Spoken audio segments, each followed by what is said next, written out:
Oh, he's cute. Well, my baby, she don't left me Wow. alone. Said I Here's the deal, no good okay? and head out on the road. This is the first time that I am streaming on all major platforms, which is really interesting. So I've got 2 different screens. I got 6 more waiting on that telephone. I love this song so much.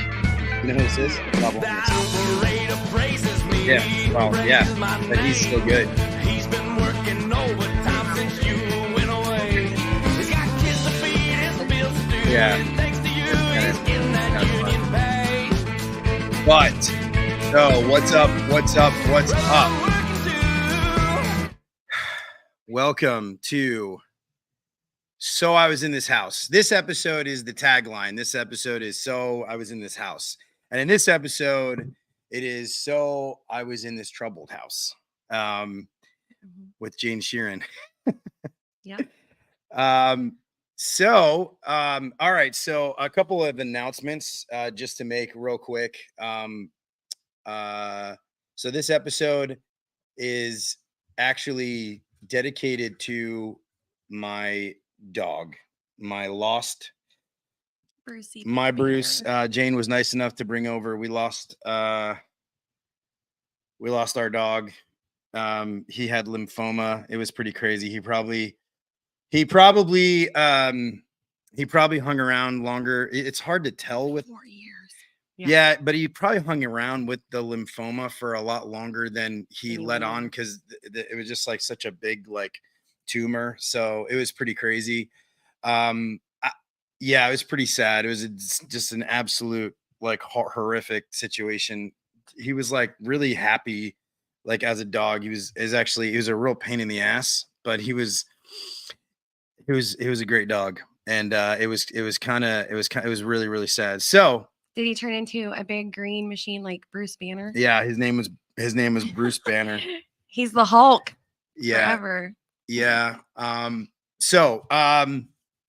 We're standing for this episode, which I've never done I like standing. Standing is like my favorite. Yeah. I really enjoy standing. But this is the first standing episode that we've done. And also I got approved for TikTok Live, which is really kind of neat because I've never TikTok Live. So this is the first TikTok Live. So if you're on TikTok, thank you. This is the Sales Tales. So I Was in This House we're podcast. down here. Yeah. This is an interesting episode because a lot of the times, I bring in, a lot of service industry people. I've brought in obviously the girls from the program on Netflix. They were on and they discussed some of their like what was going on there. And the sort of angle for me was that these parents were sold like a bill of goods, right? And and they were sold this bill of goods, and their kids were carted off into these terrible behavioral modification programs. But I digress. So Jane and I met probably about a year and a half, 2 years ago. Mm-hmm. Yeah. 2. Yeah. And so when I started doing this podcast, I didn't even know this about Jane, because I know Jane is like this, just like this amazing, loving mother and everything else. And she had a 20-year career, 15-year career in social work, and in Tulsa, and it started in Kansas is where I started. Right. Yeah. And went to Tulsa, and then I had Tommy, and I had already had Bryson. So when we were in Tulsa, it was really hard to juggle working at a domestic violence shelter at night, and then making sure Bryson had someone with him. And then when I had Tommy, I just couldn't keep, I didn't have family close by. So and it was hard probably to keep like work at work when you have a family to keep. So we had Tommy, and 4 months later moved to Houston, and I had no one. So right. I wasn't going to leave my newborn with just people. And I love what I do as a job, but I love my kids too. So right. And you had also helped out. Was it Hurricane Harvey? Yes. Was it Harvey? Mm-hmm. Yeah. So Houston was huge. Yeah, that was wow. So to go back, so this whole thing. So then I started this podcast, which was, So I Was in This House, and she's like, oh my gosh, like I have been in so many houses in, for, domestic violence, children's shelters, all this stuff, helping out kids, helping out people. And she's like, I have all these stories. And she starts telling me these stories.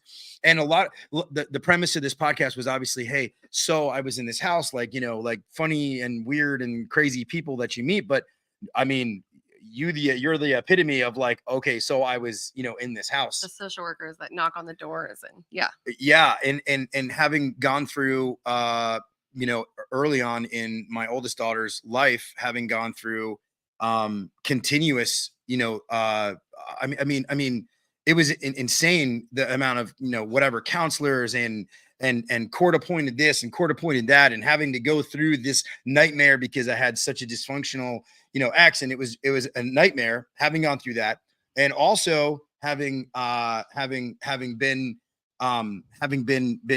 adopted and having it gone through that, even though I heard those stories sort of secondhand, I experienced it in a way that was very personal to me. And so when I put out the announcements in the different groups and whatnot, it was interesting. It kind of got a mixed result on that. Like, on my personal page, on my own page, everybody was fine. I started posting this episode in other in other groups and whatnot, and it was kind of like, well, this isn't related to our group, but no, it is, because here's the thing. And if anybody's listening, the reason why, listen, you're in houses, you're going to have awkward situations happen, you're going to have things that occur that you may, hey, look, you're going to have shed light on. And also, we deal with mental health problems all the time. I mean, things like drug addiction and alcoholism, and it's all really relative. Stories of being in houses where you're like, oh my God, I thought I was going to die because of the behaviors of people that you're.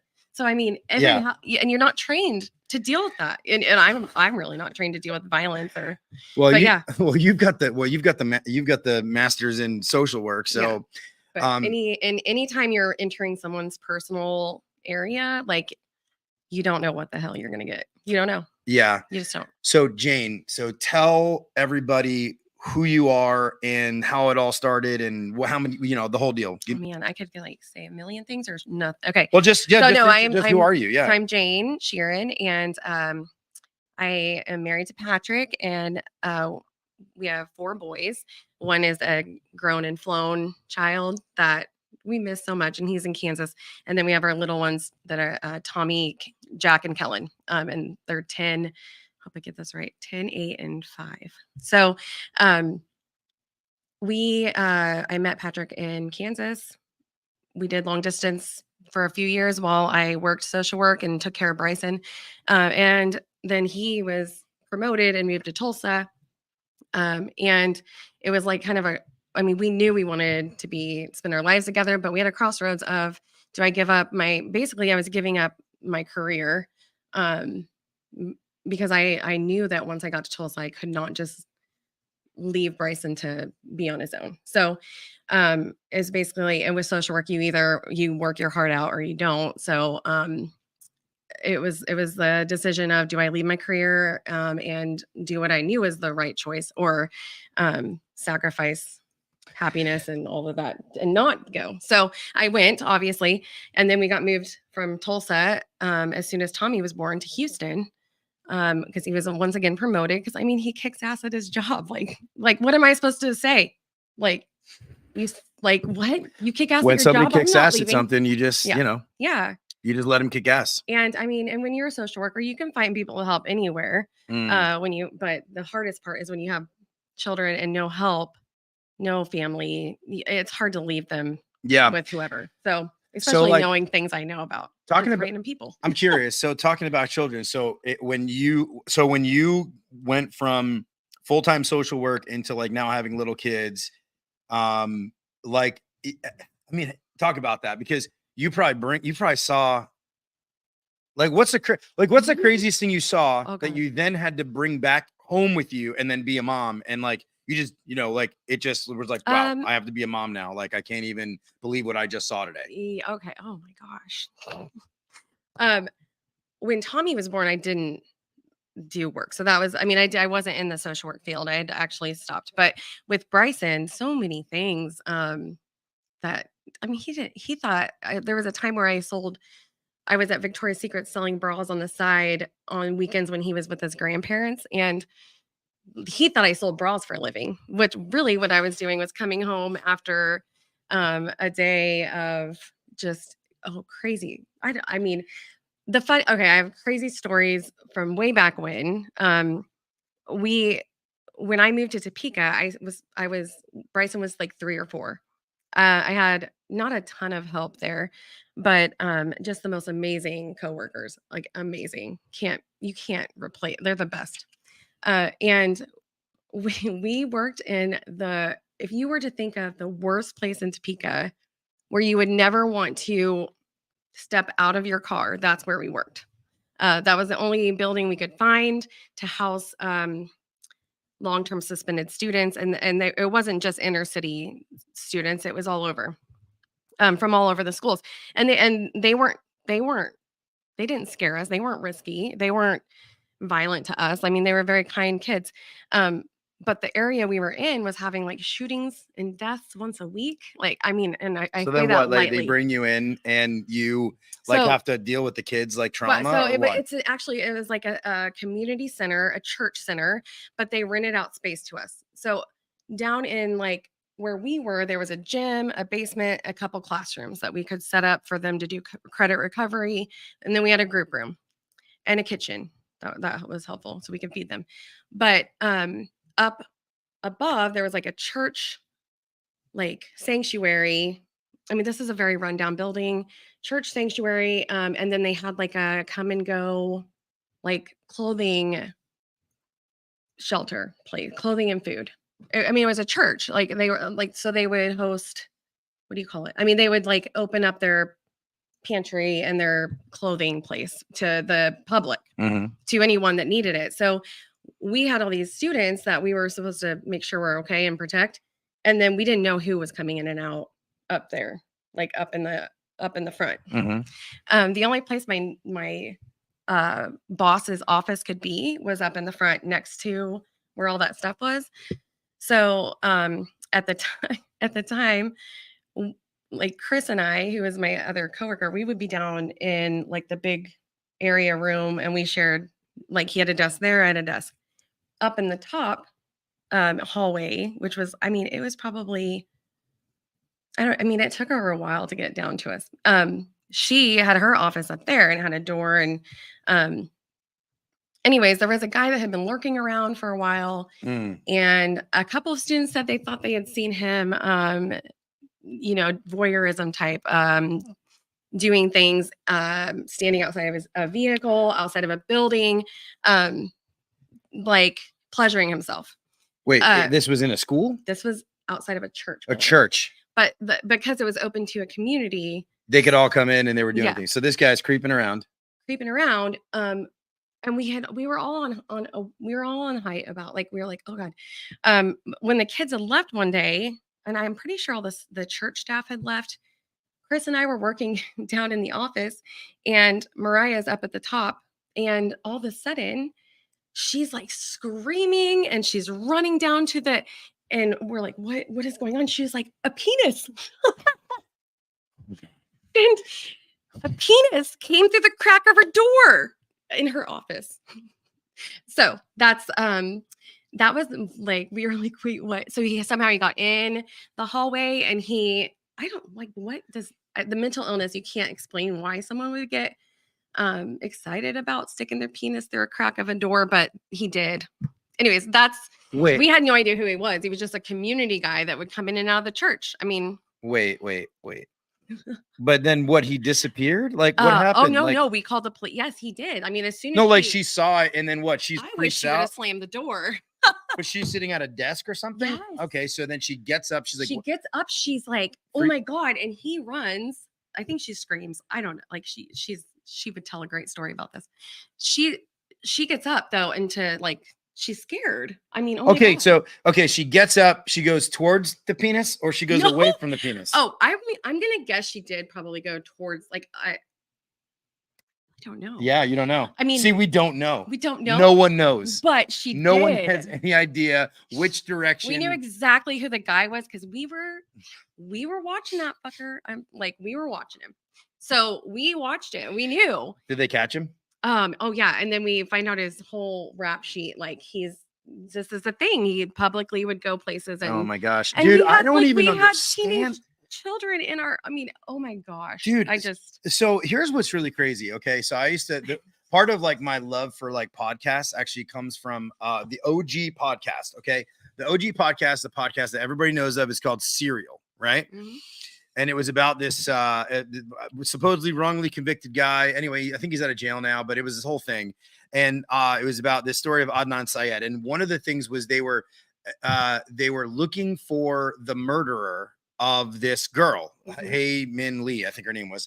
And they were looking for her. And they ended up, the guy who discovered the body, okay, was like, they immediately had him as like a suspect, okay, and it was really weird because he was a freaking flasher, like and a he had murder? been arrested.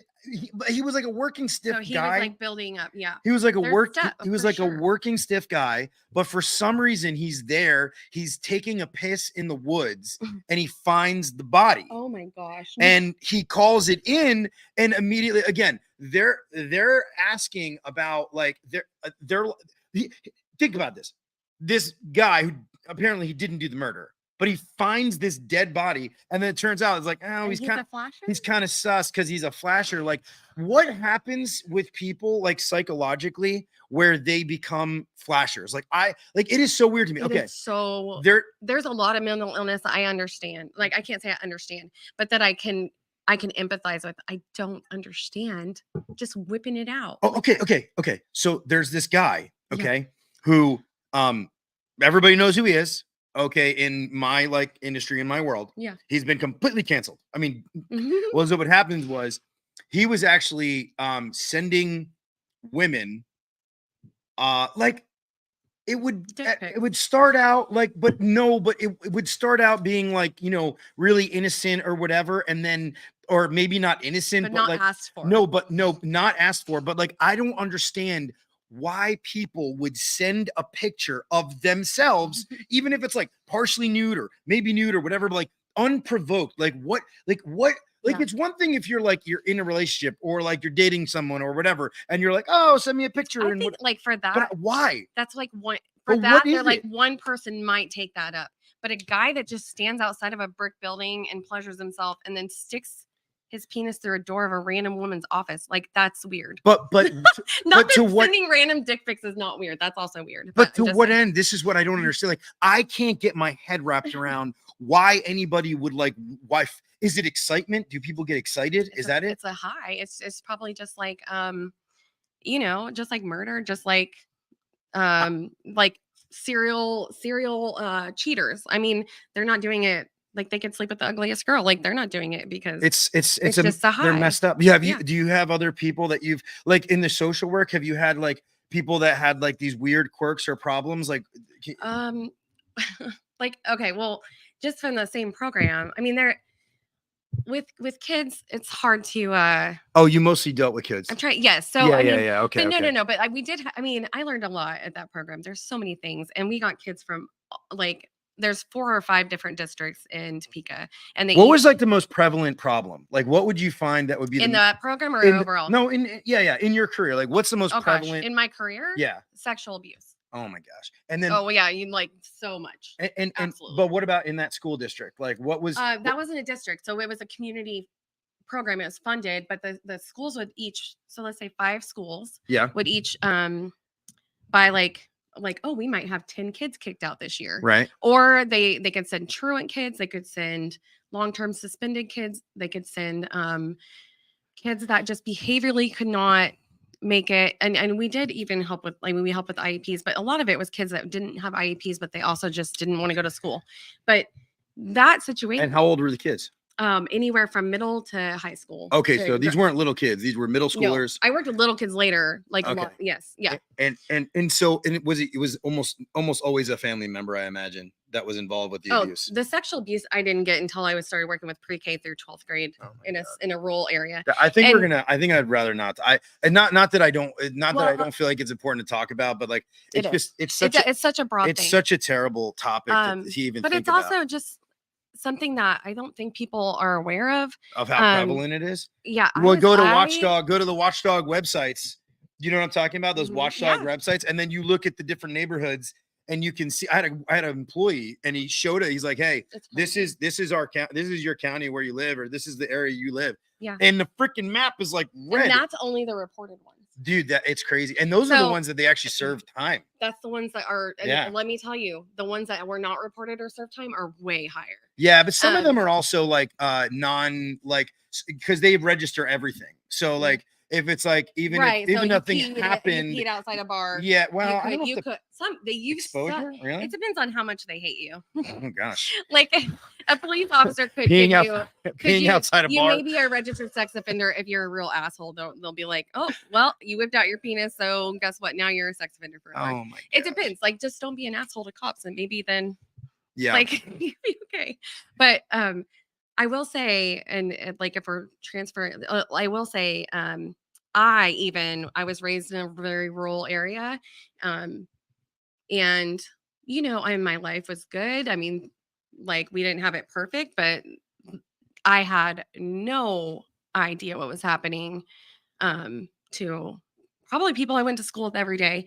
And when I moved back closer to my hometown, to be closer to family for Bryson. And well, I mean, everyone, I moved closer. I had a lot of my own family and friends. So when I moved from Topeka there, I was probably meeting with 30 to 50 kids a week. And if I, even boys, I would tell you 1 out of every 3 to 4 kids I talked to brought up somebody that sexually abused them or assaulted them.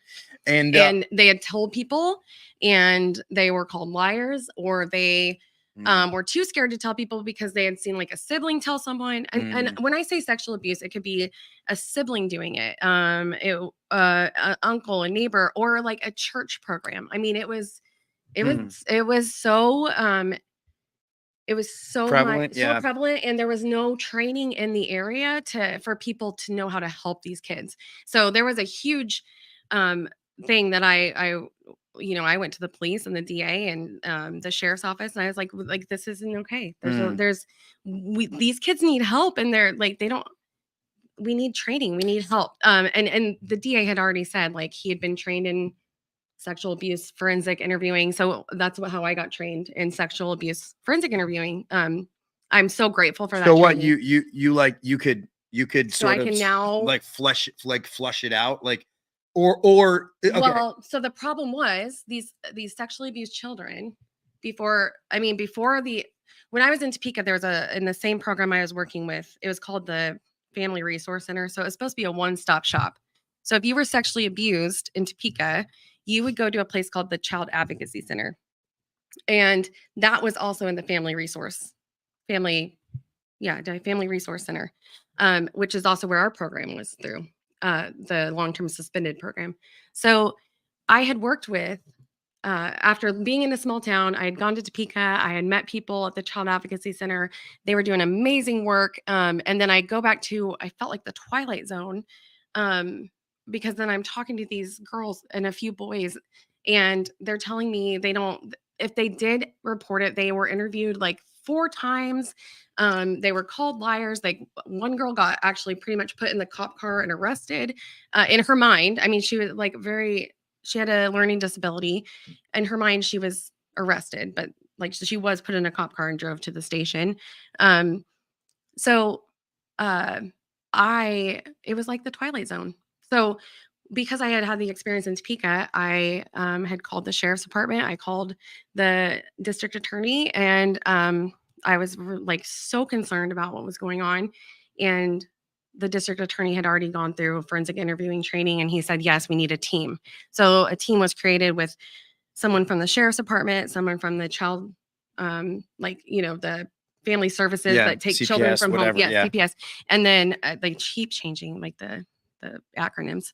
And then myself and I think we had like a nurse practitioner with us.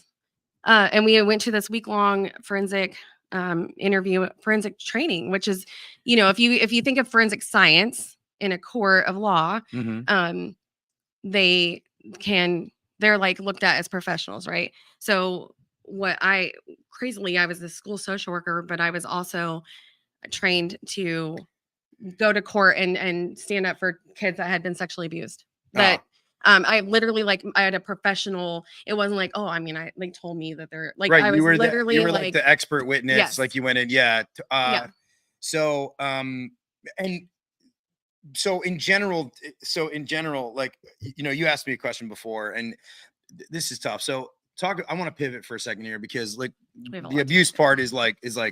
I can't get my head wrapped around it, but I want to talk about like just mental illness in general. Yeah. So like were a lot of the kids that you dealt with or a lot of the people you dealt with did they have like were they mentally ill kids or I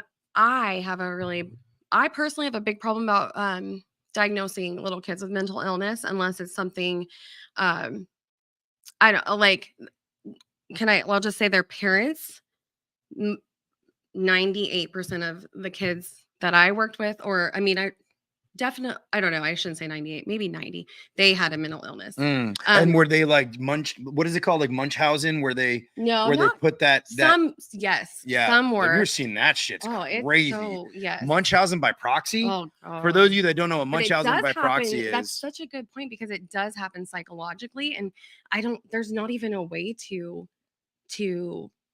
like justice that. Like there's no way to even prosecute that. I don't think.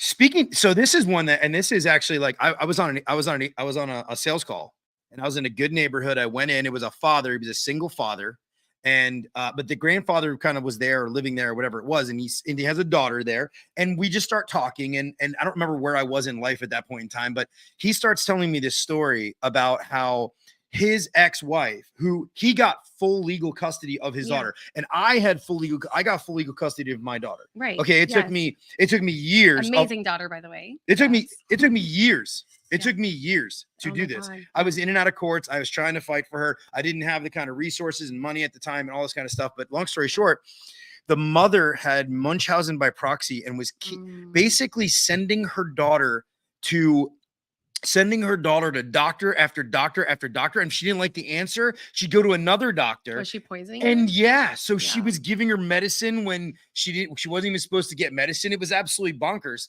But he eventually was able to prove in a court of law, and he spent like heartbreaking. How much helplessness do you have tens of thousands of dollars on an attorney to try to get his own daughter and prove that this woman was mentally ill. Now, in order for you to do that, in order for you to actually have like Munchausen by proxy, like that in and of itself is a mental illness. I actually think.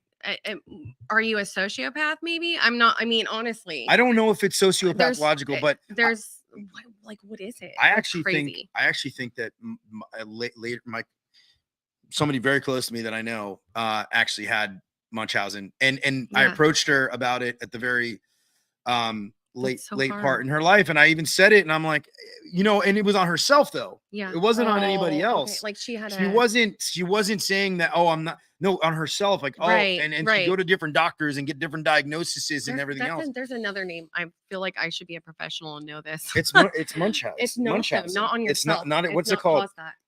Someone help us out. It's not. Yeah, somebody chime into the chat. It is not TikTok? Munchausen if it's on yourself. I don't know. I feel suicidal. No. What's it called? No, what's it called when you're what's it called when a hypochondriac? But that's not. Yes, but that's not different. What it was. A hypochondriac, you always have something wrong with you. Self-destructive. Yeah. Anyway, the point is I think it's just Munchausen because Munchausen by proxy is doing it on your child. Well, there's a new DSM-5, and I'm like not a professional in that, so there could be a new diagnosis for that. So from that note though, like I dealt with, and this is very personal to me, and it's very one of the bonds that Jane and I have spoke about on many occasions and in our cups, right? We've lamented about this. We both have siblings that have suffered from like severe bouts of depression and every other type of problem that you could possibly think of. Okay. And having had a sister that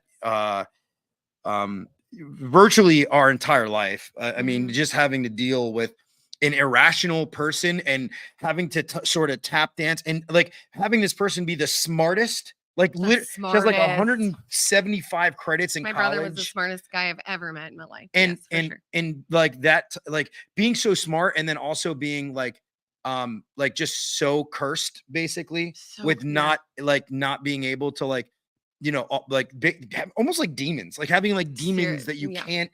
Like people say they have demons, but then there's like, and I believe everyone has demons, but some like are tormentuous. Like they really hurt. They hurt people like physically and but like they don't know how to even explain it to anyone how bad it is. Well, you know, here's the problem too, is that drugs will exacerbate the Which issue. comes first, the drugs or it just makes it worse. It's a cycle of depression, anxiety, schizophrenia, all these different things, and then you self-medicate, and then it just cycles, and it's just like a circle. It's a circle. Yeah, circle. You and I have to stop banging on the table. It's sorry. Is it making loud noise? Yeah, you can hear it in the mic. Anyway, so anyway, that was the bond. So my sister has battled, I mean, endlessly, and you know, you try to help them, and unfortunately, what would you say to somebody who was trying to help? Like you knew somebody, they had mental illness, whatever. What would you say to help them, to say this is probably the best course of action? I mean, gosh, it's such a broad. I mean, I have mental, like I have always struggled with depression in my life. Like it, so there's the thing where it's like, you can say you have depression and it's genetic, and then there's depression that's not genetic. Like there's depression that's so deep that that it's not like a genetically it's not genetically explainable. And that's, I think for me, if I were to be in front of someone with a severe mental illness, I feel like all mental illness can be whatever it is for that person, but because that's the thing, we all experience it differently, and we all deal with it and cope with it differently. So I would not have anything. I would listen. I don't have anything to. I don't know what I would say. Yeah, isn't that There's so? nothing. It's like the the unanswerable question. Like, right. And you probably get different schools of like scientific thought. I mean, I can't say like, well, don't self-medicate, because what if that's keeping them from killing themselves or from doing whatever? Or what if that is contributing? But we don't know. We all deal with things just so differently. Like, I don't know. Let me ask you this. You made a lot of house visits, right? Yes. What was like the weirdest thing that ever happened inside of a house? And then you have to start the story, because of the way that this podcast works. You have to start the story with, so I was in this house. But do you call it a house? Okay. Yeah. So I was in this house.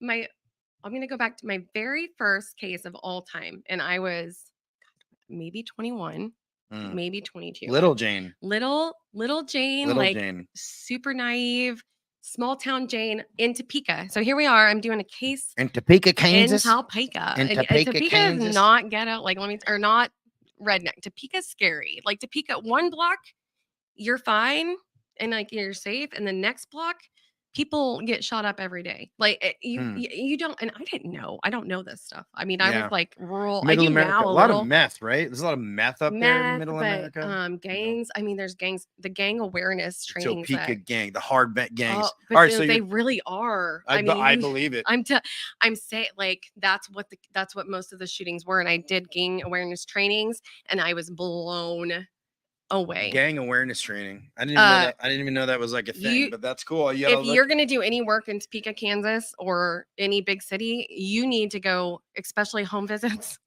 or living in or working in a community center where people put their penises through the door. You need gang training awareness. You need to have the police tell you which gangs are where. Yeah. And what's going on. Like, you absolutely, for your own life, you should do that. Huh. Okay, so you're little Jane, you're 21 years old, you just started social working. You go to this house. Describe this house. I get kind of hired by this family resource center, not hired, but like that's where I started before I got into the teenage places. So I first started with casework. Okay. I get this case file and I read it, and it's a mom that's 8.5 months pregnant, or 9. I mean, I guess really pregnancy is like 10 months, but so really like gonna give birth like tomorrow or next week. I don't know, soon. Probably Mhm. should have yesterday. Whatever. But she lives in a hotel, and my job is to help her find housing Mhm. before before a baby comes. Like that's my job. Okay. She came to the resource center to find help Okay. to get a house. Okay. She's gonna have a baby in a week. Okay. So I know nothing, Jon Snow about Topeka. Mm. I just say Game of Thrones fans, you would know what I'm saying. But I go all I do find out is that the Red Roof Inn is a place where homeless people live if they're kicked out of the shelter in Topeka. And it's a very much a very that's where like It's a motel, not a hotel. it's Yeah. and it's Yeah. the whole I mean literally You like made it sound like it was a Hilton. It's it is it's a Red Roof it's Inn. crazy. Like the way Yeah. you pay is like maybe if you take out the trash. But they're getting charged like six And hundred. the government's paying for the Some of it. They're Okay. definitely paying for their food. right. I don't know. This is The government. The government. This is my first home visit ever in my life. All It's right, so you go I go to the so you go to the freaking home, hotel. which is no, the- I go to the hotel. which is a home. motel. Can you stop banging on the Sorry, I'm table, sorry. Jane? You're banging on the table. Everybody's I'm hearing it. excited. Are they saying anything about it? No, Sorry. so far we have some on TikTok, but it's so far away. It's like Okay, I'm sorry. All right, so I go. Hi TikTok. First TikTok live, by the way, which is very exciting for me. I will stop banging. On Okay. things. Anyway, go I ahead. go to the hotel. I don't think they can hear your banging. They give. Oh, good. I hope not. Someone Okay. say if they can. All right, you go to the hotel. Go to the hotel. So I was in this find hotel. the room. So I was in this house hotel. So I was in this house hotel. That like $600 a week, Right. maybe a week. I don't know. Right. I knock on the door. And I'm like, hey, I'm Jane. I'm the social worker, like assigned to your case. Like you met with someone and then they referred me. And so she lets me in and I have to do this assessment. Like what I don't know if people know what an assessment is, but like I'm asking very detailed, like personal questions about addiction, if she's using now, where has she lived, has she ever been sexually abused, physically. I mean, it's a very in-depth. All right, so you're doing an intake of But what's there's going on. 3 other like homeless people in the room. Okay, she's living with 3 homeless people. So she And like maybe they have kids. I can't remember. There's a microwave. I don't think there was a refrigerator. Okay. So It was so first dark. first visit you ever So did. scary. 10 months pregnant. 3 homeless people. God. And what and that's it? Or there No, well, okay, yes. what happens? So no, so we make a plan. I mean, I'm gotta help. I gotta find her a house. Yeah. We I mean, I feel like there's only so much I can do there. There's like a felony Right. involved. Nobody wants her living in their house. Right. Yeah, And I don't got think you. it's her felony. I don't know. I think there's a husband. I can't remember if there's a boyfriend. Anyway, so I'm asking, I know nothing about Topeka. Like again, I'm asking people, where do I find a house for this lady to rent? Like, what do I do? She's pretty young too and has no support, no family. They tell me about these slumlords, but like the only slumlords that will take the situation that I have going on is like the worst Mm. slumlords. So this is just mind blowing. So I get her in the car, like, let's go find these. I make appointments with landlords, slumlords in Topeka. I'm sure if anyone in Topeka is listening, I'm sure they can name the people that Right. I'm talking about, the slumlords. And we go to a house where he like lets us in and the carpet is just like, I don't like matted with like shit and dog pee and like and he's like, well, I mean, we might replace the carpet. And I'm like, what? Like what? That's so gross. Wow. It's just run down. You can tell like leaks. It was so bad. And what am I supposed to tell her? Like, So it's the Red Roof Inn or this house. yeah, and she can't afford it. She can't pay for it. Like it was HUD housing or like, yeah. So the state was going to help her, but I don't even know. I don't know. Like, so she didn't end up moving into that house. no, Okay. no. And then I don't know if she obviously would have had to make the move to cut the contact. Like I had given her, we had went to there's a place in Topeka where you can go and talk to like a resource lady that gives you everything you need to know about which daycares provide, like free daycare for for people that are, that are on like are on like WIC or whatever you call it. Right. So we did that, and we went there, and I gave her all the information, and like that's really, I mean, for case management, you That's it. refer. You refer. You give her, and then if she wants to call me back. And that was your first experience in social work. Oh, hey, so yes. Jane, you brought like a whole notebook up. So what do you got? God. What do you got over there? Anything fun? Any good Let's stories? see. Well, I already told you the penis. Yeah, the penis story. That was the fun one. All right. For okay. those of you that are listening live, you go back and listen to the penis story. That was Yes. crazy. All right. So it's really hard. So when I was in a small town, I worked with like basically pre-K through 12th grade crisis. Okay. And also like there was not just the pre-K, but there was like the alternative school. So it was a lot of things. Some kids I would see regularly. Most kids I would see just like, because I only had time to see them when I needed to get them through a crisis. I had moved my office over to the high school, and this assistant principal knocks on my door, and he's like a ghost, like just like, and it takes a lot for him to be speechless, right? Okay. He's completely white, and he says, I don't know. He was like close to retirement. He's like, I don't know what to do, which for him to say that to anyone was like, wow. Okay. He's like, I don't know. And I'm like, what's wrong? And he was like, so-and-so, like, he just told me he's pregnant. Wait, what? Yeah. So a student, and there's a few things that could have happened. Okay. Because he was Hold on, just back up for a second. Yeah. So who told him that he was pregnant? A student that had gotten in trouble. Yeah, but what was this? The student was. So he, as the assistant principal, his job was to take care of the discipline. Mostly. Right. But was there a pregnant student? So hold on. He was he was for sure he. Oh, okay. This was not not a transgender, like for sure. It doesn't matter if the transgender or not. They can't get pregnant. It's impossible. Right. So, okay. So a boy. Yes. How old is he? Oh, 15. So the boy comes 16. to him and says that he's pregnant. Yes. Okay. So the assistant principal handled the discipline in my mind, and I have to approach it the same as I would anywhere. Like I have to take him seriously, right? Okay, but in my mind, I'm like, well. So first I tell him like, well, what do you get in trouble for? Is he trying to get out of trouble? But it doesn't matter. That's not how I would approach it with him. Like I would never be like, are you trying to get out of trouble? Like I'm not. I'm gonna literally talk to him about it and like meet him where he is, because that's what social work is trained to do. You meet the person, where they are. I just banged. It's okay. So I'm like, just send him over. But he's so beside the fact that I saw this professional that didn't show emotions and didn't show his cards, and he was just like, this is white flagging it. Like, I cannot do this. Like, this is all you, like, you got to help me out. And it just was, it's funny to me. But, okay. So he comes over. Wait, so the boy. Yes. So we were like side by side offices. Yeah. Okay. Oh, you were in the school. Right. In the school. Okay. Yeah. Not in the house. Yeah. You didn't make that clear. School.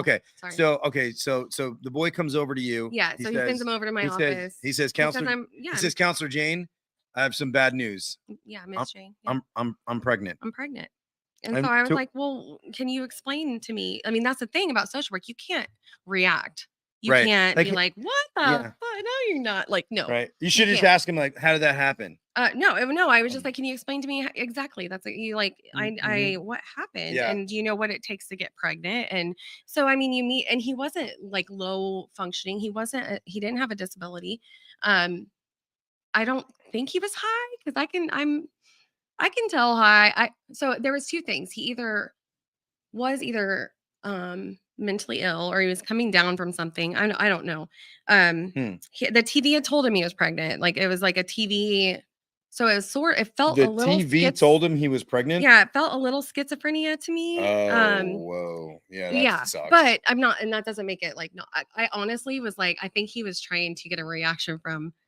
To be honest, I don't think he was schizophrenic, because I never had this. Do you think that he was fucking with you guys? Absolutely. Oh, but he was like playing it off serious. Oh yeah, and he was in trouble. That's why you don't go to the assistant So principal. he was in trouble, and then he was like, "Oh, and by the way, I know I'm in trouble, but But the principal was surprise, like smart enough to know I'm pregnant." Right.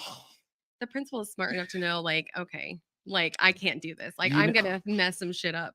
you Like know, this took away from real teenage pregnancies. This took it away didn't from because the I'm sure I real. dealt with all that too. So, yeah. In that moment, like that kid needed help no matter what it was. I mean, Oh wow. like maybe he just needed to talk about crazy. I don't know. I really did not feel like there was a mental illness. But I wasn't screener. I was just a get him through the moment kind of person at the time. So, and he's so the sweetest kid, like so nice and just like Interesting. he wasn't causing a problem. He was just like, he was very matter of fact. Like I am pregnant. Like I am Mm. pregnant. Let me ask you a question. I ask this on every single episode. And so for those of you that have listened to my podcast, you'll realize I ask one question. This is the only one that I repeat in every episode, which is, what is one one home visit for you that was so impactful that today you carry it with you Oh. wherever you go? I actually met Patrick through his sister, Katie. She was a school nurse and at the elementary. And we had a little guy and he had chronic head lice. And a single mom, I think with the resources she had, maybe like she was doing the best she could do at the time. But I mean, addiction played a huge part. And we had to make numerous home visits. I made one with the principal. I made one with one or two with Patrick's sister. And one of the times we had went, like this mom was high as a kite, could not even see straight, and had little babies at home, like babies. I don't know if I can't remember if we were picking them up for school or like if it was more of a, we need to talk to you so that we can get this problem, which was a head lice, like figured out. And I did, and I fought so hard and did whatever I could to the state, to the police, to everywhere to try to help these kids that she was just an addict. She was sick and addicted, and this poor there was like 4 or 5 kids, and they were she was like she was not there. Like her brain was not there, and I don't know. I gave the case file to police, to the DA. What was it about that? Because you saw a lot of drug addiction. What was it specifically about this? Was it the kid? Yeah. Okay. No, not the kid. Like no, I mean, babies. was it the kid? Was it because you like the kid was a good kid and was going home He's to just this? a baby too. It was like when we knocked on the door, they had to like scream for her to come down, and when she did, she was completely high as shit, and these little baby girls are running around, and the student must have been at school at the time because he was not there. And we had tried calling, phones had been disconnected. All we have is her address. And I think this would have been the visit with the principal, and which it takes a lot for a principal to make a home visit. And he was an elementary school principal. That's the only time I think I took him with me to a home visit, which I mean, that says a lot to me. That says a lot. Yeah. And he was a great principal. It just says a lot. And the kids barely could talk. Like they were little. Yeah. When I say little, they weren't in school yet. And they're like trying to get her to come down, and she comes down and she's high as a kite, and she doesn't know. Like all we can do is call the police, and we can call like what do the police do? Did they take the kids away? At that time, I don't know if they even, I don't know. Can't remember because there was like a city and a sheriff situation. And all we can do is make a report. And then like, we're not normally informed about what happens. All I know is that the kids were not removed. I don't know if that case, I know that many times the CPS and the sheriff's office had been at their house, but I don't know if they did research, or like what's the word? I don't know if they came that time. Here's my observation, because having gone through something like this where I was in a personal situation where my daughter was removed from her mother's home. Yeah. And So scary. but here's the thing. This is like, I'm just gonna, and I'll just say, this is like, upper middle class to upper class, Yeah. like society, where the It's police different. the That's different. police are really attentive to things. There's not a whole lot that Right. goes on. Neighbors are calling and reporting things, and this is like the sort of sad part about it, is that like you were probably working in the hood. Well, I mean, it was a rural area. So, I mean, we are Okay. like very, very limited, first of all, in resources.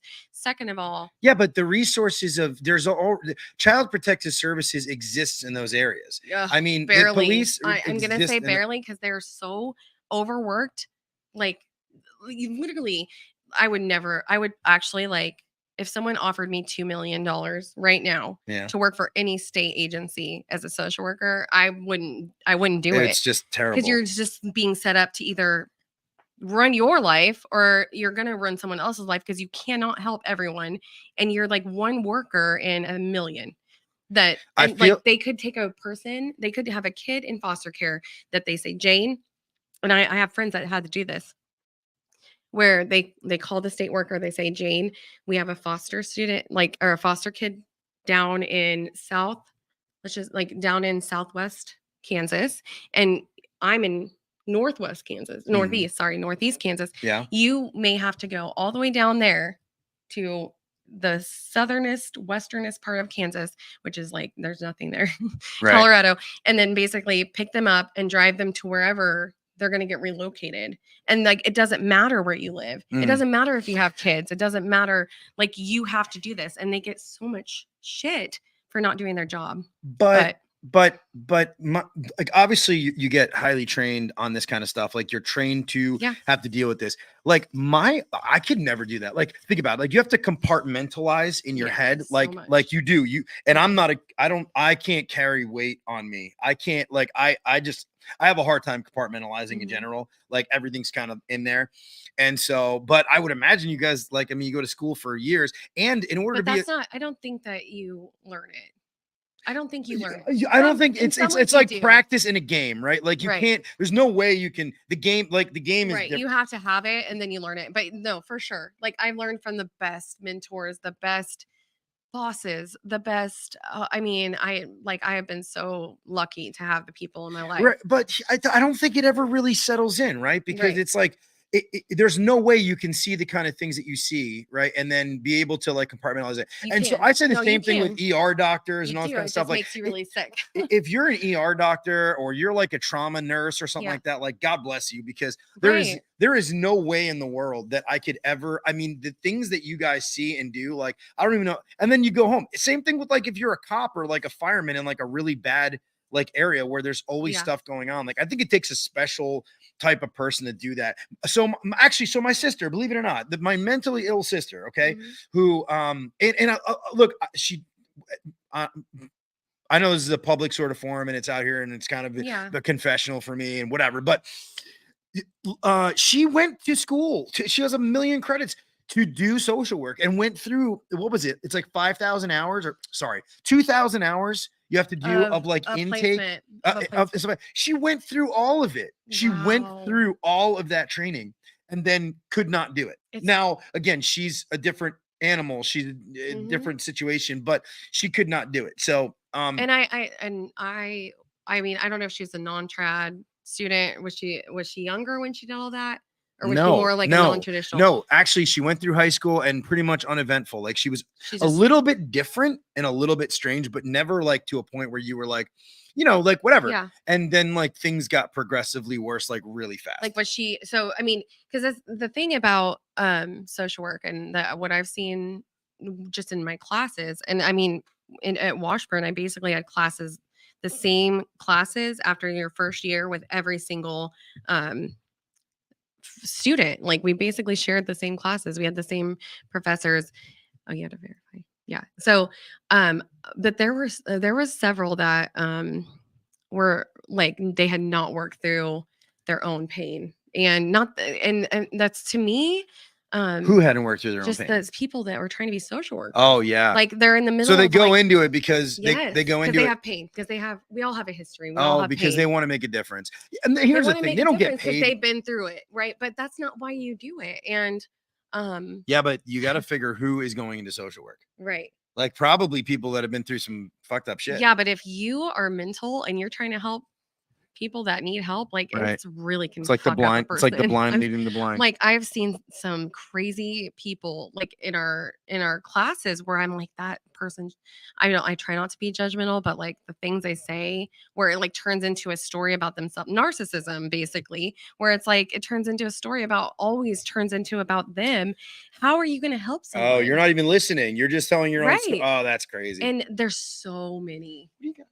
So many. What else you got? Oh gosh. What? Get this thing out here. You got all these stories. I want to hear them. How far You came on the damn how long podcast. how long are we going to go? You got. Don't worry about it. Because you do not want me to go through this. No, okay? I want you to Um, tell the good ones though. Okay, well, so I had I was like in my 20s, and when I started working at the community service program, I mean these were teenage boys, and I was like 22 or 3. I had just gone through like crazily a divorce at 22 or 23, and lost a ton of weight, and I would like looked really great, but these kids were like there was a couple that would write things on like bathroom stalls, like just really inappropriate sexual things. Where were they writing at things? the where I was working. I mean, I was their one counselor, their one At a social school? worker.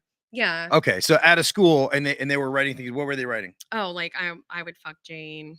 Oh, they were writing it about you. Yes. Yeah. Yeah. Oh, that's fantastic. Were they troubled students, or were these just yeah, like the regular kids students? kicked out of school. Like, they're kicked- Oh, yeah, getting kicked like out My, and they're- and my what- first job with teenagers, I was like 22 or 23, and Right. these kids were they were the kids that were kicked out of school. Most of them were high schoolers. Most of them. okay. Most of them were, I mean, they loved smoking weed, they loved drinking, they had no supervision. They loved to get responses from people. Like And they would do wanted things like say, "I want to, yeah, I want to so- bloop you, Jane." yeah, so we find it, and there's only, I mean, when I say we, it was such a small program, and it was so grant funded. Like United Way helped us. There was a couple other grants we would write, and it was so, I don't know. So we only had like a teacher, maybe 2, if we could get one to stay the whole time. Because it was rough. It was rough place. It was rough there. And then we had me as the social worker counselor, and then we had my buddy, like great friend Chris, that was the like did a lot of like the helping with the teachers and the helped with case management, things like that.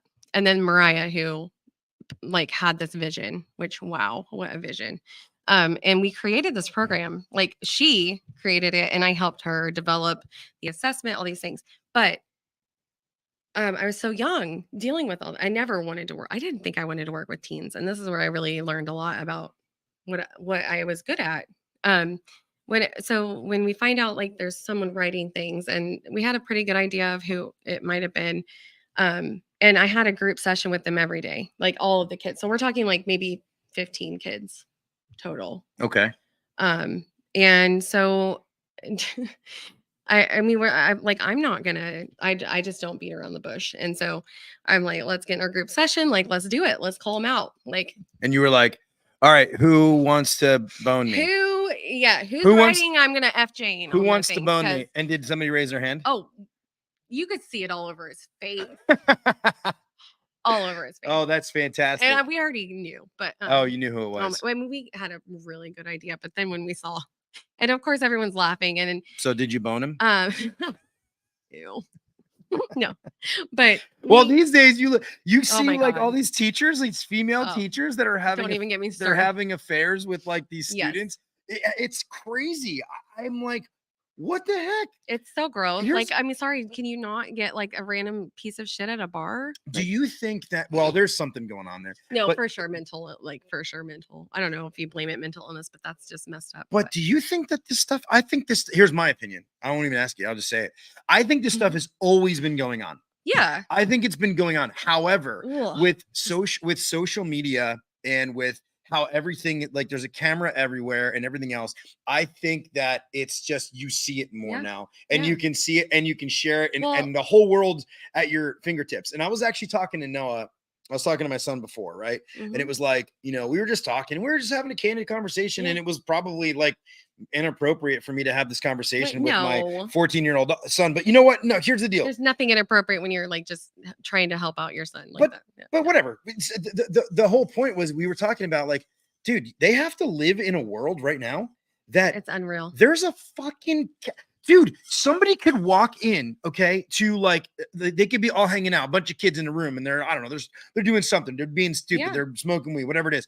And in their pocket, some kid walks in with like a camera, like a Right. phone, And the video and takes it off. it's recording, I- and they're well, like recording this I would have got conversation. canceled a long time ago. No, and it's I think that it I- adds a lot of stress to like It our does. kids I in mean, think general. about Like, the Hawk Tuah girl. I mean, well, she's like, now crazy famous. exactly. But She like, hawked to it. but you're literally, did she in that moment? I swear to you, she did not know that that was going to turn into what it did. Obviously, No, that's- but you know what? It's probably, here's the deal. That was the positive side of it, because now she's doing interviews. She's super Right. famous. She can monetize it. Like, I mean, and was it really that bad? it wasn't. It was actually, it was kind of funny. And but here's the double-edged sword of that. Here's the double-edged sword of that. The whole thing came out about, oh well, her dad is actually a pastor. Her dad's not a It's pastor. not. No, I just Yeah, I like, just saw the interview from But Zach people Bryan's make shit girlfriend. up. You don't even Yeah. freaking know. No. You have no idea. And then somehow it turns into crazy. But here's the thing also, I feel like, especially with teachers, social workers, definitely police, like the training, the lack of training that we have. So I mean, I had great mentors. I had people that would help me in a situation where if I had kids writing I will F Jane on the stalls, I had people to talk through it. And I mean, of course you have to be mental to be like flattered about that. And there are people that would be. But I was like, you guys, I am your social worker, I'm your counselor. I mean, you have to have training to set those boundaries with teenagers, because teenagers, it wasn't even about that. And they crossed so many boundaries. That was just one tiny one. I mean, and I was trained and I had people to help me say, like, this isn't okay. And if this, like now you're going to be supervised outside the bat, like someone's going to be standing, making sure no one has markers when they come, like whatever. It doesn't matter. Like it was a control thing. If they wanted to write whatever, they would have still. But just setting that down and just being like, listen, like I care about you guys as like humans, and I want you to be okay, and I want to help you, and I feel like you owe me that respect too. Like we need to respect each other. That's not respect. Like that's not cool. Not cool. And then so it was fine. But his he was so embarrassed. He was actually really embarrassed. Do you have any like really awkward, funny moments from like Um, being in counseling and social work? The pregnancy one was like, whoop, that was crazy. I'd be really interested to hear yes, if you had a moment where you were like, that's oh, funny. God, I don't know about funny. But I had a oh my gosh, I had a student that I just worked a lot with. And I loved her so much and still do. She's amazing. And she had a lot of pain. She had a lot of trauma from her childhood, sexual abuse, lots of things. But she like one day sat down with me and she was like, I gotta tell you what happened, like on this trip, like blah blah blah. And I said, I'm gonna say right now, like, if you tell me anything reportable, like I have to report it. And it was like a church trip. And so she's like keeps talking about it. And she tells me things happen and this kid in the back seat. Well, I mean, she was like middle school. This kid was high school. I have to report it. I have to call the police. I have to call her parent.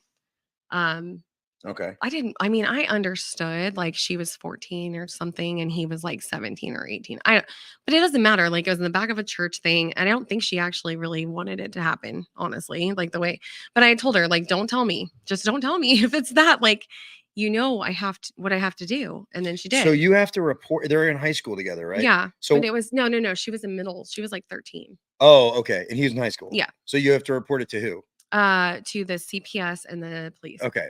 So you Police report it. department. Go ahead. So I call I call the police and Actually, at that point, I pretty much was like skipping over the child protective services because not because I think they're terrible, but because they just don't, they could not respond. If I had a kid with a bruise on their face, like 9 times out of 10, they could not be there before the kid went home. Hmm. And so I would have to send a kid with bruises home. And it happened before, and it was just horrible situations. Wow. So anyways, her dad shows up, police show up. She gets called to the office, and she says, fuck you, Jane. I mean, just like Who said that? Oh, the the girl. student. Oh, she just said, Oh, fuck you. I fucking hate you. I mean, she's screaming at me, and I'm like, I'm sorry, I told you. Like, I can't, I mean, Wow. and so she got interviewed. She was pissed. Like, she was so pissed about her dad being, I'm like, I love you. I just want you to be okay. Like, Wow. love in a non-boundary love. I know. Were you at her house when she said this? No, this was all in the middle of the office of the middle school. Where Wow. it worked. Yeah. And so she walks in and just says, fuck you, No, Jane. she before she even gets to the like there's a conference room before she even gets there, she's like, fuck you, Jane. She already knew. I'm like, So did they call you by your first name? yeah. Oh, okay. That's Yeah. pretty cool. I like Counselor my Counselor Jane. my littles in the elementary would say Miss Jane, and oh my gosh, like just amazing kids. And I would do I would work with the little ones in groups and things. And I had a really great coworker that was a psychologist that worked for the special ed department, Lisa Pierce, and like the best psychologist I've ever met. So yeah. Do you want to hear about? Here's what I'm gonna do. I'm gonna tell a little story, and we're gonna wrap up in a little bit here. But I want Okay. to tell a brief story. This is actually very interesting, very near and dear. So my original concept for what I wanted to do for a podcast was way too heavy, and I actually stopped putting the concept together because it was too hard for me. And Yeah. so what Aw. happened was, so it's fine. So I was adopted. Mhm. And when I was adopted, I was the social workers that gave me, I was a foster kid first. Yeah. So they gave me to Wow. my, How old? I was like 1 when I became a foster kid to my mom who raised me, right? Okay. And my dad. And then she adopted you.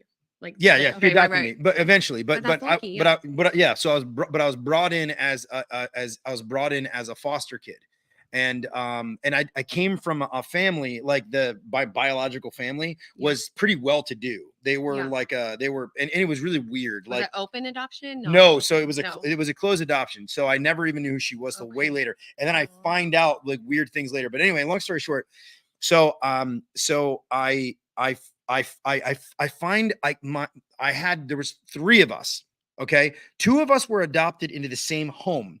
So actually me and my sister are biological brother and sister, but we're adopted into the same family. That's My mom amazing. was given this. Did you have any other siblings? Yeah. So there's biologically? one Okay. other, I have a brother and he's in Florida, but I didn't know that. I never met him. I didn't know who he was. It was a closed Older or adoption. younger? He's 3 years younger than me. Okay. So anyway, this is something that like, okay, so on all the paperwork, there's all these like social workers like writing different things and they're writing out things. Yeah. And by the way, I have the documentation and it's in Wow. typewriter, right? So this is Wow. in In the 1980, 81, 82, Yes. right? So Oh my gosh. it's in typewriter. And so you see, have that. How did you get that? well, I got the court documents later. And so, but I you would could, love to find that. there's copies of it, Oh. but I have one copy. I think that's the original. Was so that it's hard like- to find? Yeah. Anyway. Okay, that's so- I'm all about finding old documents. It was really strange, but the thing was that the social workers told my mother that not my biological mother, my adopted mother, my mom, right? They told her that I was in a foster family, that I was living with a foster family, and it was a bad situation, and they had to get me out of there. They And- told your biological mother. no. Oh no. They Oh, told got my you. mother, Oh, my got mom. you. Okay. When I say mother, I'll say bio mom or biological mom. Yeah. Your When I say mom. mom, it's my mom, Yeah, your like mom. my Yeah. loud, obnoxious, big, So huge, when she brought noisy you in, mother that when passed she, away. Yeah. When she brought you in, they're telling her you were from another, from another foster home. not from Yes, your correct. biological- They were okay. saying that they had to get me out of there. It was a bad situation. Well, here's the thing, okay? And I don't think social workers could get away with this today, okay? I'm sure. But they lied, okay? Yeah. It was it was the best thing that ever happened. Because they were They afraid. made a lie. I was actually with my biological grandparents okay, Mhm. or grandparent, whatever it was. Yeah. And what happened was, it was a bad situation. It was Yeah. really bad. They were trying to figure out what was going to go on, how they were going to take care of me, et cetera, et cetera. But the crazy part about it was that lie saved my life. Because they wouldn't have done it. And I have the Like, social worker's explain name, why. because if you tell somebody It's from a they're biological. they're living with their biological family, they're like, no, I don't know if I want to Right. take this. I don't There's a want lot of okay. drama. There's a Yeah. lot of drama there. I don't know if I want that. But you tell somebody, hey, they're with foster family. Listen, they're And not they taking didn't good wanna care of right. them. You got it. So anyway, Oh, we have all wow. this documentation. So I go, I find my That biological. just says a lot about your parents, though, as, like, how good-hearted they are, but yeah, okay. Well, yeah. So If the social workers thought they would be like, "Nope, never mind." yeah, no, Yeah, I was that's I was grow up in a very dysfunctional but very loving home. I right, mean, right, it's yeah. the best I could say. Yeah. Dysfunctional but Same, loving, right? same. So, and listen, I lived in the burbs. Yeah. I had a great, a great upbringing, whatever. Anyway, Right. good schools, the whole deal. But, but I easily could have been a statistic. Yeah. I could have been, you know what I Yeah. mean? Oh my gosh. Yeah. So anyway, this whole thing, I recorded like hours and hours of interviews with people and different social workers and places and that I went and everything like that. I had it all together. And then I just decided, I'm like, this is like, I got to get out of this thing. It's just, Were you gonna do, like, an adoption type? yeah, Yeah. it was gonna be called like Adopted or something like that. And I was gonna tell the story. Wow. Well, there's, here's the deal. The origins of the story are fucking bonkers. Like, I'm talking like I don't even want to talk about it. Like, Yeah. it was absolutely nutty, the origins of my, like, just birth and people, just like the story from any perspective. Everything I'm not is even saying that selfishly because it's me. I'm saying, like, it was just odd just to wrapping your have head this, around like, it. yeah, to have this, like, anyway, long story short, it didn't happen. But when I think of that, I think, the social workers, ironically enough, they approached my mom about adopting the third child. There was 3 of us, right? Yeah. My biological mom was really old when she had me, almost 40 years old or something like that, which now is like whatever. So she had, like, your youngest? No, I was the oldest. Oh. So I was born when she was like 38 or 39, and then Right. she had 3 kids, boom, boom, boom, Like, and by then 50? never had kids again. Oh, wow. Well, I mean, that's Yeah. makes sense. And one day I'll tell you a story. But anyway, the day I met her was crazy. Oh my gosh, yes, I And would that love to hear included that. a social worker. Yeah. So I Like a supervised we visit. so there was a private investigator that was involved, and the private investigator. Now, I didn't hire the private investigator. That was my brother. That's how he found me. Wow. And so, Wow. Oh my yes. god, I love, like, Yeah. yes, you need to make another. I actually have a really amazing best friend. Her name is Shata, and she was adopted, but was in the foster care system for a long time. And like, you guys need to connect because she has some. I mean, you guys could, like, seriously, the being adopted changed her entire life. She did meet her parents later in life, and I don't know. It's incredible. It's amazing that you have to work through probably a lot of different feelings Well, about being adopted. well, when I eventually met my biological mother, I realized, I was like, holy shit, I dodged a fucking bullet. Like, the big guy upstairs was like looking out for me. Like, no, it was crazy. Yes. And And you understood. I Then you totally understood. But do you harbor feelings against her? No, or about, like, not at all. Yeah. No, she just couldn't take care of us, and I'm totally fine with that. Yeah. I mean, some people And you're weren't. glad she did, like, But- the unselfish. But I couldn't find her. There was always addresses, couldn't find her. Finally, actually, ended up doing some research, Spokio, like background check Yeah. stuff. Found this address. I'm looking at it. It's a huge building right above the border where I was, like, living, like an hour or something away. Oh my gosh. Go out. I drive to this building. It's a huge, like, state-run facility. Okay. But it's like a nurse. It's like a nurse. Or No, a manor? A manor? it's like a Oh, 'cause nursing she's home. that old. Yeah, she Right, was. it's a manor. Well, it was like a social home, nursing home, whatever it was, right? Like an old. Yeah, whatever Right. it was. It was a Okay. weird thing. They got rooms in there. I don't know, but it was a state-run facility, right?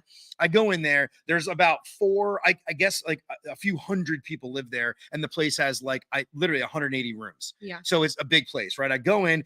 There's a social worker that works in the building, kind of like what you did, right? Yeah. So I go in. I talk to the social worker. I tried to call her. She didn't return my calls. I go in. I'm like, can I talk to Kimberly? She goes, yes. Let me get Kimberly. Kimberly comes out. She's like, hey, can I help you? I'm like, hey, I tell her the story. I'm like, look, I think maybe my biological mom might be living here. I was adopted. I don't know. Blah, blah, blah, blah. She starts talking to me. She's like, hey, before I give you any other information, can you just tell me who this woman is? I give her name. Okay. Mind you, this Mhm. place has 185 beds. Yeah. Okay.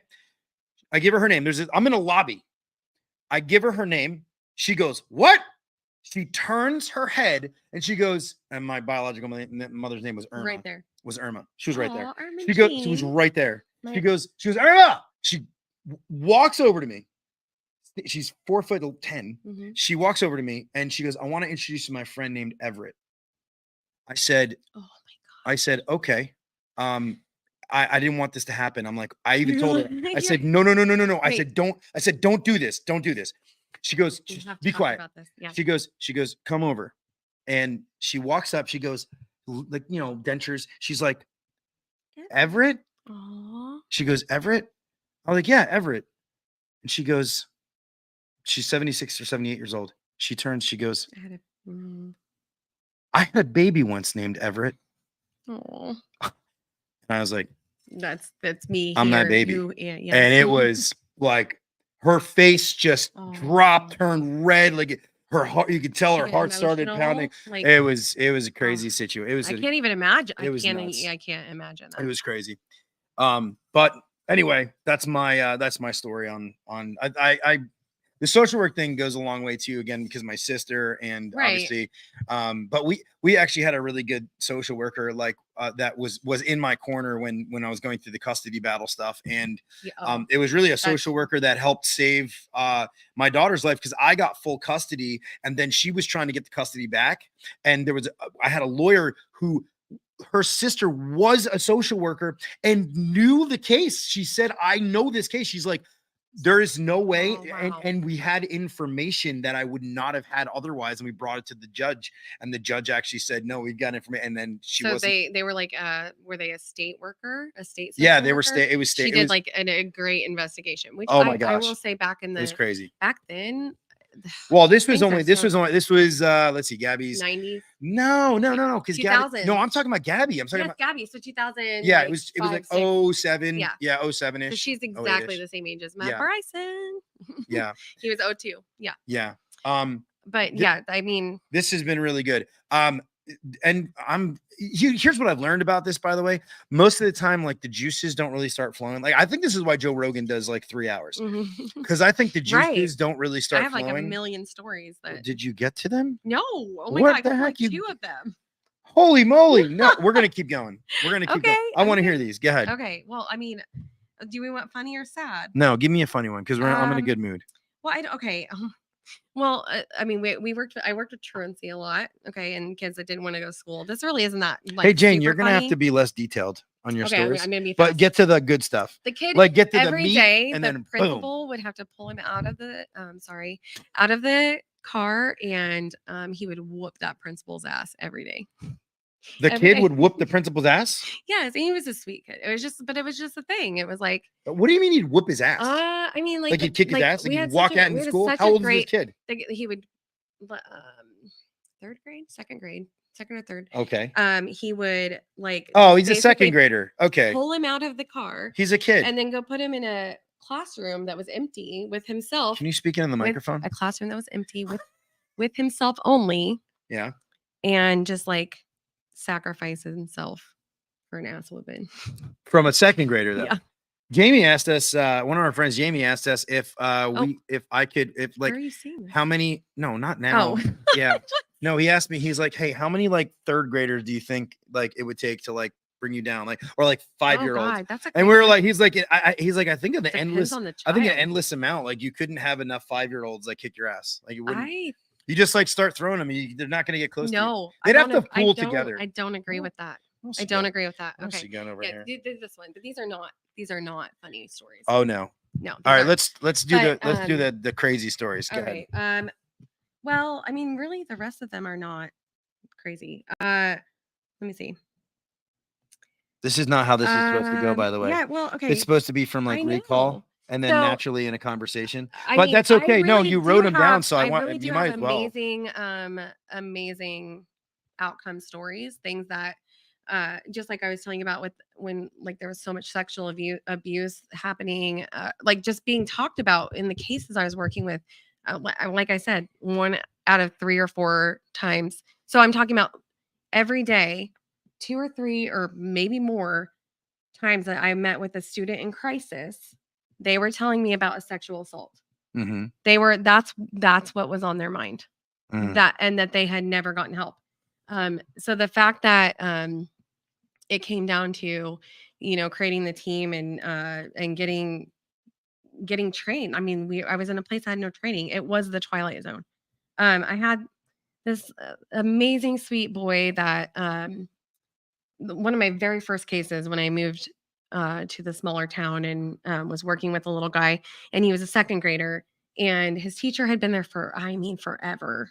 Like Patrick, I think, had her in second grade. I don't even know. I mean, that's how, and I didn't know Patrick, by the way, yet, but this teacher sends me a referral and says, like, he's going to be in jail. Like, this kid's a liar. He's basically a loser. He's a loser. Yeah. Like, telling me he's worthless. He lies. He's a horrible, horrible child. So I talked to him, and then I call the parents, and he was really sweet. But I find out his story is that he watched his little sister, no, older sister, I can't remember, but they're very close in age, like Irish twins. Watched her die in the back seat of the car right next to him. Oh my God. Suffocated, had a reaction to a medicine. And I won't go into like the details of how that all happened. Because it's tragic, so tragic. And she had been sick for a while, but to be labeled already like a jailbird because he was going through so much PTSD, and that's the thing. And I'm not upset with the teacher. She didn't have a clue about what trauma can do to a child. Isn't that amazing? Like they went through a situation, like, okay, you're judging somebody that you have no idea what they've been through. I cannot imagine. And then you're saying this kid's going to end up in jail. But the reality is this kid went through such a traumatic experience. Yeah. Like this is the reason why. Like I'm not justifying the fact that if you grow up and you've got the tools necessary, but this baby's second grade years old and he's telling lies. Okay. Is that Tyreek? Yes. Oh, yeah. That's Tyreek. Yeah.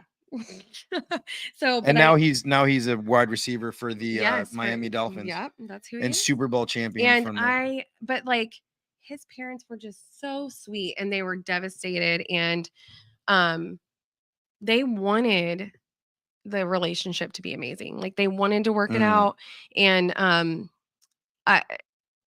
he really did come out of it, and he just needed help. Like basically his mom had to pull over, and there was just it was horrible. What about this right here? Okay, so I had a case where I had a high schooler that kept telling me that his parents were high on meth all the time and they were dealing meth, and just a lot of constant. I called the sheriff's department numerous times to there's that side, but this is most of the go ahead. But yeah, you just keep talking. You're doing a good job. The sheriff's department numerous times, and they would go to the house, they would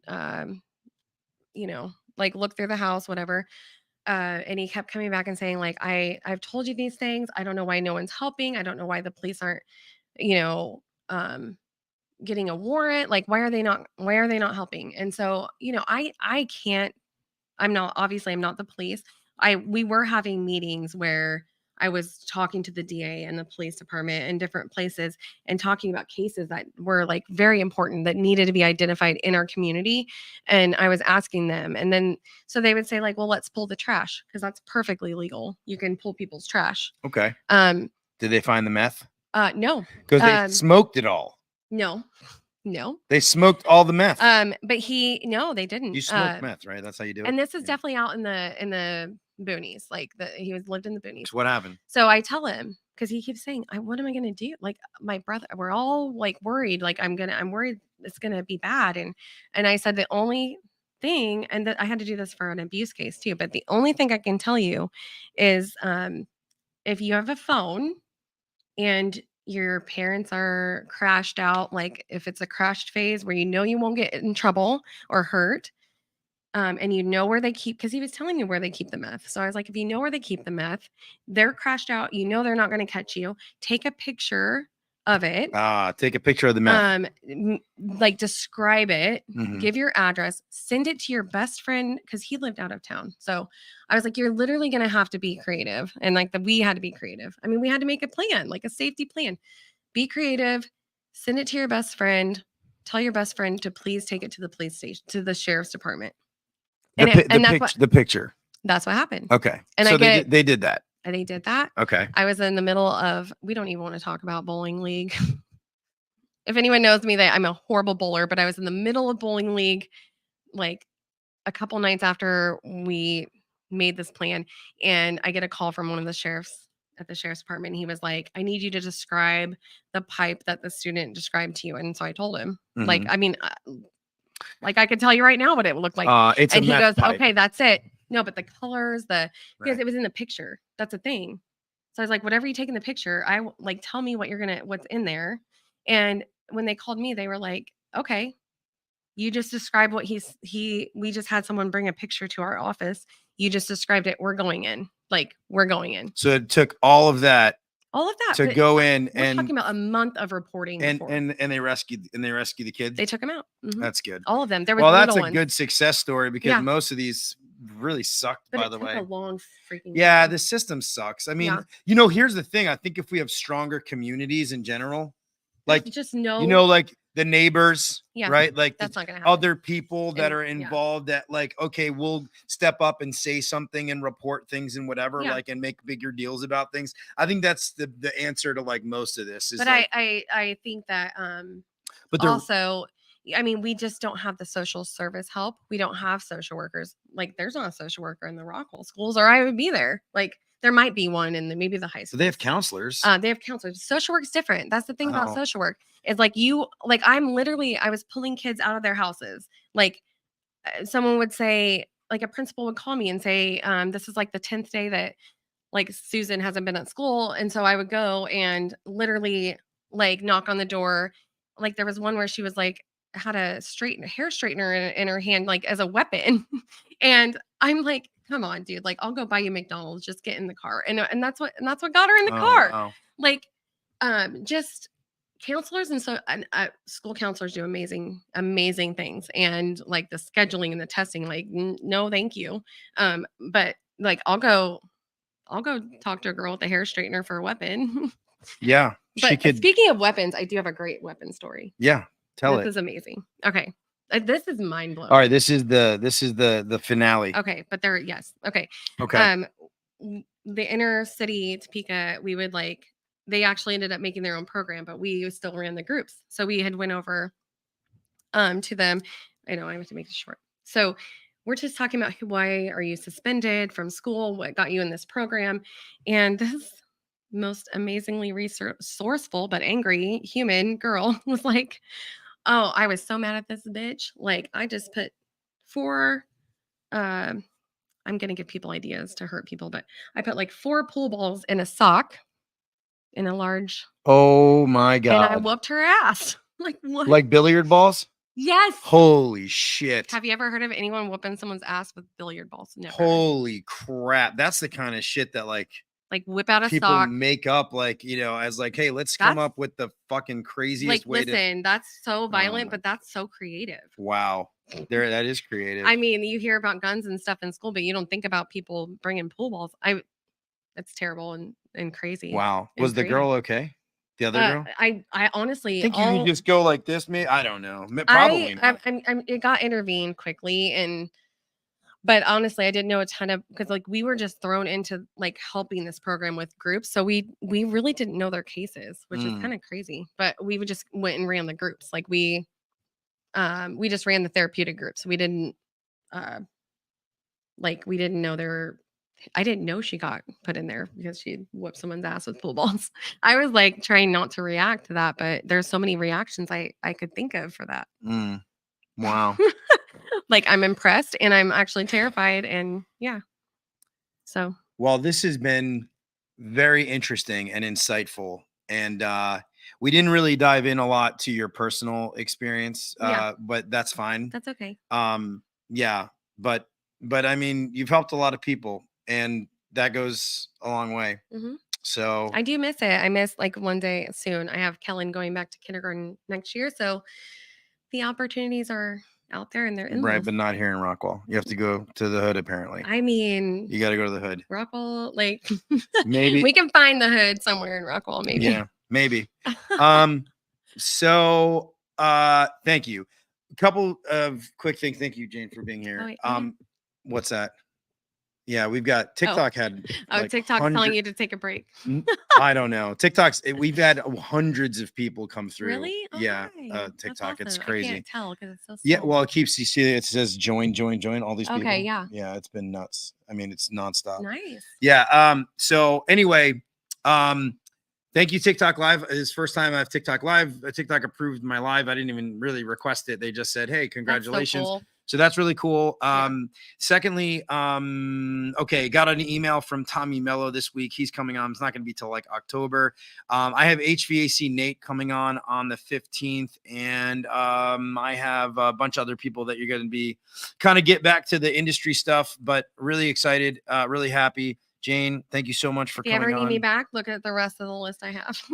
You went through a good amount of these, though. Yeah, well, just a couple, actually. Like, well, I kind of went through no, this one's a big one, but like 3 victims with the same perp. It was a crazy thing. But oh my gosh. there's a lot that anyway, it took a lot because like the police and the SRS was not putting that together. So I was like, hey. You solved the case? I did. I was saying goodbye. You actually I solved the case? Why didn't you start with that? I don't, because you wanted a You funny literally story. solved a rape case? I did. A triple rape case. And he went to prison for a long time. How did you solve the rape case? Okay, so I worked with all 3 girls. And I already had a relationship with Okay. one of the girls had shown up at school. How it started was one girl showed up at school and said, I think told a teacher she thinks she was pregnant, and she was very low functioning, disability IQ. Right. And so they refer, they're like, oh God, like, So like they refer teachers, you to, they're like, go get Jane. So I said, I'm asking her like, well, what causes pregnancy? Like, so she can understand these things. And she tells me she was at a house party, or her house party. And she basically was like forced upstairs, the rest is history. But unsupervised house party. When mom got home, she told mom, I think they had already maybe reported to police. Anyway, she ultimately was called a liar. Mom said she was lying. I mean, mom didn't want to get in trouble. There was a lot of things happening in this situation that people were covering their asses about. That was the one I was telling you about that actually was put in the cop car. So, and I found all this out from the actual police.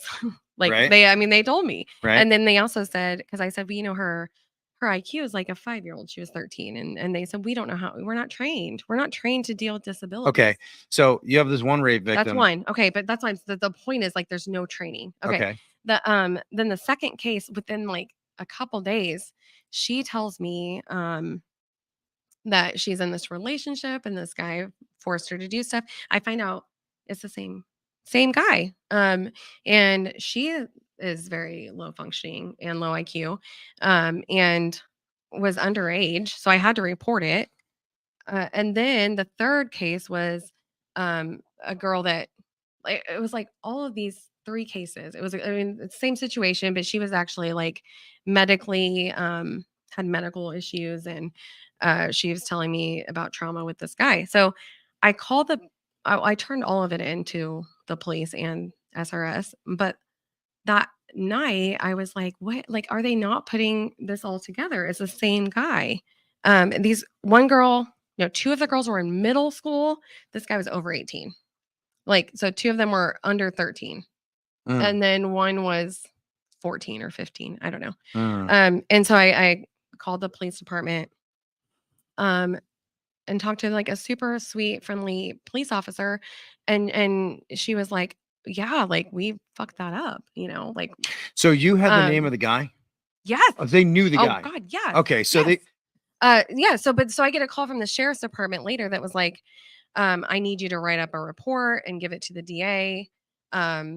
Because like, and they put it together and they caught the guy and they arrested him. And yeah. wow. But that's what changed that's when we created the like an advocacy team, and that's how I got trained to do Huh. forensic interviewing, because I was like, this is one case of 3 victims, but there was a lot of victims from the same perp in that town. Jane crime solver.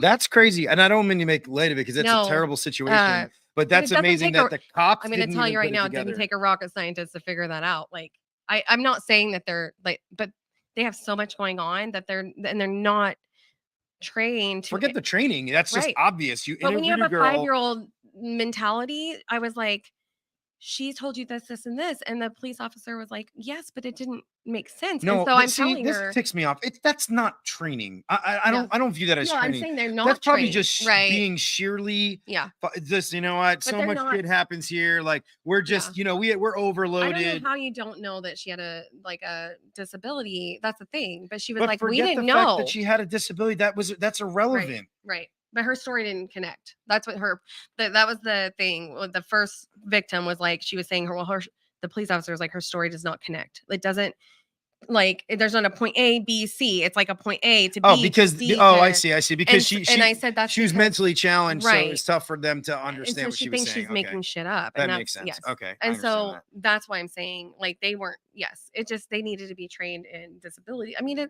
it's just the systems is a shit show. So, and I could go on and on. Well, okay, so But I that was actually the finale. All right. yes. That was good. So, ladies and gentlemen, Jane, the crime stopper, crime solver, detective Jane. Appreciate you guys, seriously. Yes, thank you. Love you all, and thank you, TikTok Live, and we will see you next week. Bye. Bye. Do you have anything you want to say? No. Okay. Is bye. it still live? Okay, bye. It's still live. Bye.